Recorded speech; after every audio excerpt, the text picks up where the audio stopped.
My name is Mr. Jamez, and I'm a certified reporter, and you can't teach that. And this right here, this is yellow pad, and it's got all my notes, and you can't teach that. Bada boom, realist reporters in the room. How you doing? Oh boy, the good old days where Enzo Amore wasn't such a douchebag and Big Cass was considered the next big thing in WWE. You might be saying it, you may be thinking it, but what do we got over here? A couple of haters? A couple of haters? Now, you can call me a hater if you want, but here we are back on the Jamez Report. Tonight, I'm going to tell you who was the #1 match on Smackdown Live, in my professional opinion, and who is the Intercontinental Champion following Smackdown Live. All that and more coming up. But first, let me get right into the build-up to SmackDown Live, how they did it. They jumped from Cesaro, they jumped to the New Day, they jumped to John Morrison and The Miz. It was just like a bunch of interviews bragging about the match that they was going to have tonight, and the match is coming up at Extreme Rules. This is coming up this Sunday, by the way. And I really enjoyed how they did it. They just got you real excited for the show. They got you excited about Extreme Rules, in my personal opinion. And the very first match was Big E versus Cesaro. The winner of this match got to pick the stipulation between a steel cage match or a tables match. This was a very solid way to start off the show, because when have you ever known Cesaro to have a bad match? I don't believe anybody can say that Cesaro's had a bad match. Even when he's knocked his teeth so far up in his head that he had to take a toothbrush and put it through his ear just to brush the top 2 front teeth. He really is a underrated and underappreciated man in the WWE.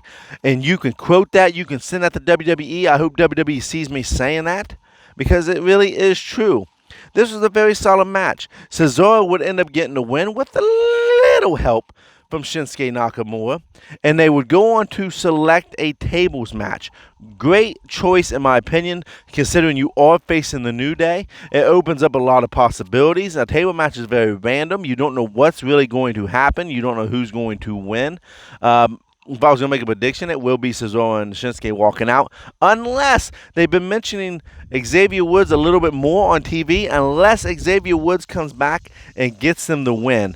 And I would actually like for him to come back and see a New Day heel turn, a surprise New Day heel turn at that.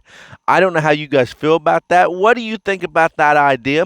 Would you have chosen the steel cage? Would you have chosen a table match? Let me know in the comments below. If you like this video, hit the like button. It helps me out. If you really like this video, hit the subscribe button. That way you never miss out on an opportunity to see the Jamez Report come live. You never know what I'm going to do next. I do impressions every once in a while.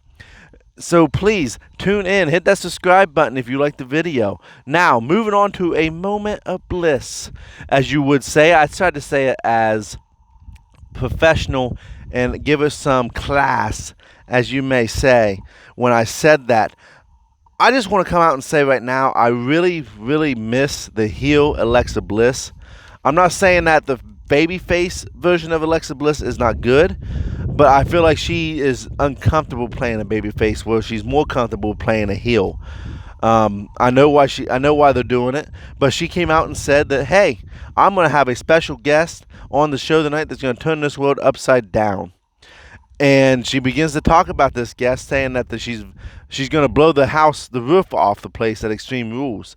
And Nikki Cross started thinking it was her, and she got all excited. You know how she does, when she flaps her arms and all that good stuff. But it wasn't Nikki Cross. Oh, no. It was Bayley and Sasha. They came out surprised that Alexa Bliss would acknowledge them as blowing the roof off the place and give them the expected, which they so rightfully deserve. Except that's really not what happened. They just interrupted, and they thought that that's who they was talking about. And it turns out she was talking about none other than Asuka. Asuka comes down to the ring. After Bayley and Sasha feel like they're ambushed, and they jump Nikki Cross and Alexa Bliss, Asuka helps. Next thing you know, you're in a tag team match with Asuka and Nikki Cross, two of the wildest, outlandish characters in the WWE right now, going against the role models of Sasha Banks and Bayley. And this was a very exciting match. And I got to say something right now. Just listen to what I'm about to tell you. They're teaming up, the duo of Nikki Cross and Asuka was surprisingly really, really well done, and I really liked it. I liked them two teaming up together. It was just the way their characters blended very well together. And I'm not saying that I don't like Nikki Cross and Alexa Bliss as tag team partners, but I don't think they blend as well as Asuka and Nikki did last night. If you don't believe me, go back and watch how they blended real well as a team. Look back at how they celebrated together with the exotic way of celebrating, the exotic way, Asuka does this thing and Nikki Cross gets all excited. They did it up on the announcers table together, and it was something of magic. Like, you just know when something clicks, and last night, that clicked fantastically. And this match was very well executed. It was very exciting. I was watching every move and just listening and watching, and all my senses was on fire watching this match. I want to break down the rivalry and why this actually happened a little bit, if you will bear with me some. Sasha Banks is going against Asuka at Extreme Rules. Bayley is defending her SmackDown Women's title against Nikki Cross at Extreme Rules. There's a possibility that Sasha, if she's able to be ready for Asuka and beat Asuka, she'll be the Raw WWE Women's Champion. Bayley, if she holds on to the title, the SmackDown Women's Championship against Nikki Cross, she will have the SmackDown Women's Championship, and they're already the Women's Tag Team Champions. They could have all of the women's titles except for the NXT Women's Championship in the WWE. That is an interesting storyline, and I'm not saying I wouldn't want to see it, but I don't see it happening. What I do see happening, and hear me out on this, and I think this is the better option, the better storyline, is you have Sasha Banks get beat by Asuka cleanly. You have Bayley beat Nikki Cross cleanly. And Sasha, she's already challenged for the NXT title and lost that match because of Asuka. What if she loses the match against Asuka? She's already lost against NXT. She's feeling down on herself. She's already went after the NXT's women's title. She's went after the Raw title. What title is there left for her to go after? The SmackDown Women's Championship. She then betrays Bayley, and you can make Bayley a babyface, or you can switch Sasha babyface. Me personally, I want a Sasha babyface. I don't want a Bayley babyface. I want a Sasha babyface. She turns her back on Bayley, or Bayley vice versa turns her back on Sasha for losing and blaming Sasha and saying that she's better than Sasha. And with SummerSlam right around the corner, that sets up the rivalry for that. They obviously would have to lose the women's tag team titles to a deserving team, which I don't know what team that could be, but she would have to lose that championship. But I think that's a very smart way that you can go about evolving both Bayley and Sasha Banks, and evolving the women's division on SmackDown, because who is left is for Bayley to face? There's hardly anybody left for Bayley to face off against. So Sasha Banks really the only one left who she could face that she has not faced this year or in a while. So I think that's where the WWE is moving, and that's the way WWE is pushing for it. And I really hope that they go that way. But I understand if they would give Sasha Banks the Raw Women's title, I could see there's a storyline with that and let that go into SummerSlam. But I think the moneymaker is Sasha versus Bayley. But what do you guys think about that? Do you guys think that Sasha and versus Bayley needs to happen at SummerSlam, or would you rather see them hold all the gold in the WWE? Leave it in the comments below. Let me hear your voices. Let me know what you think, because it's not just me out here; it's your report card too. So, speaking of fantastic things that's going to happen at Extreme Rules, now what about that promo that Bray Wyatt gave? That little video. It was so expertly done, and it really got me hyped up for this match against Braun Strowman. I was already hyped about this match. This is the match. I'm actually the most interested in this match of Braun Strowman versus Bray Wyatt in the Swamp. We know it's going to be a cinematic match. So, and they've been with WWE been what they've been doing with cinematic matches here lately. I can't wait to see what they have in store for Bray Wyatt and Braun Strowman. There's rumors that Rey Mysterio versus Seth Rollins is going to be a cinematic match. I can't wait to see what they're going to do there. But if you said Jamez, I want you to pick which one you're most excited for. I'm most excited for Braun Strowman versus Bray Wyatt. Them two together are gold. Them two together are money, as Carmelo would say, money, ladies and gentlemen. Money is what WWE is all about. If you can make Vince McMahon money, he's going to make you money. So this match between Bray Wyatt and Braun Strowman is going to make Vince McMahon a lot of money. And it's money on paper. It's going to be money in real life. It's going to be money in the cinematic universe, etc., etc. So right after that promo, Braun Strowman comes out after John Morrison. John Morrison comes out to set up the match between John Morrison and Braun Strowman. Braun Strowman comes out, and I'm telling you right now, don't at me on this. Don't argue with me on this. Don't go against me on this, because you're not going to change my mind. Braun Strowman gave the best promo he has ever given in the WWE. I will take that to the grave. It made me cash all my chips in, throw them all in for this match against Bray Wyatt. It was real, it was raw, it was believable. Oh, it gave me chills. It had me paying attention to every word, and the way that John Morrison and The Miz sold the feel of what was about to come their way was so fantastically and expertly done. Oh my gosh, this was the best promo Braun Strowman has ever, and I mean ever, done in the WWE. And he comes down and he unleashes holy matrimony and mayhem on John Morrison. Oh, child. John Morrison never stood a chance. He completely demolished John Morrison. I mean, completely demolished John Morrison. We got to see the monster Braun Strowman, someone we have not seen in such a long time. Yes, he is the monster among men, and he's done an expert job at that, but we got to see, it's almost like Braun came into the type of character that he really, really is. And he just, oh my goodness, I was scared for John Morrison myself. I was petrified of Braun Strowman. I was like, man, I wouldn't want to meet that man right now. He done eat me alive, because I could smell what Braun was cooking up on Smackdown Live. Woo! And then it just turned down to a sizzle after the match. Braun Strowman leaves, and the next match is Lacey Evans versus Naomi, and you guess it,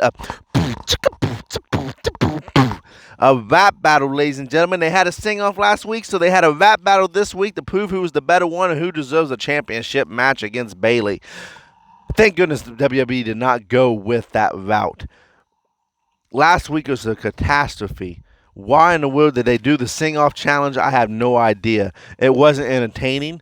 It was pretty lame, and I believe it brought the women's division back some. It held them, and it just did not do anything for the women's division whatsoever. Now, that all being said, this match was a very good match. It really wasn't a mad match on SmackDown last night.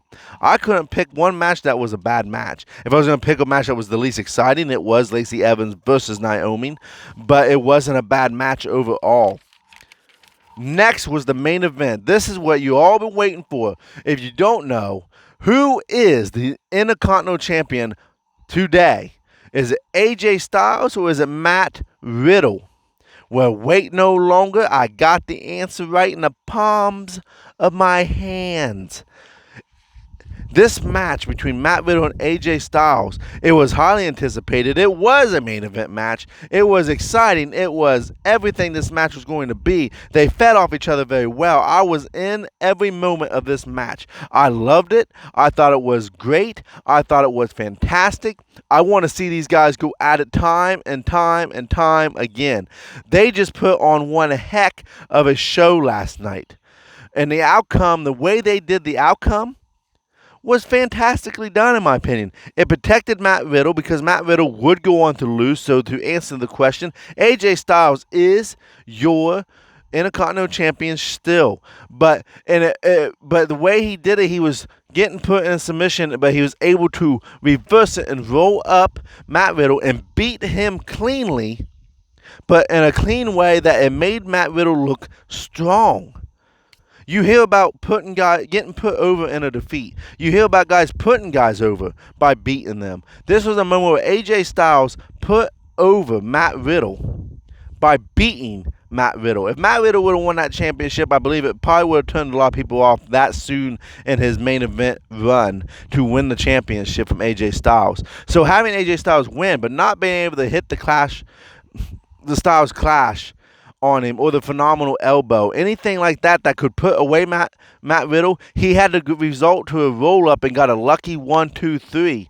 Matt Riddle's face was so disgusted in himself. He was so disappointed. The way everything went together, it was so done. It was just done perfect.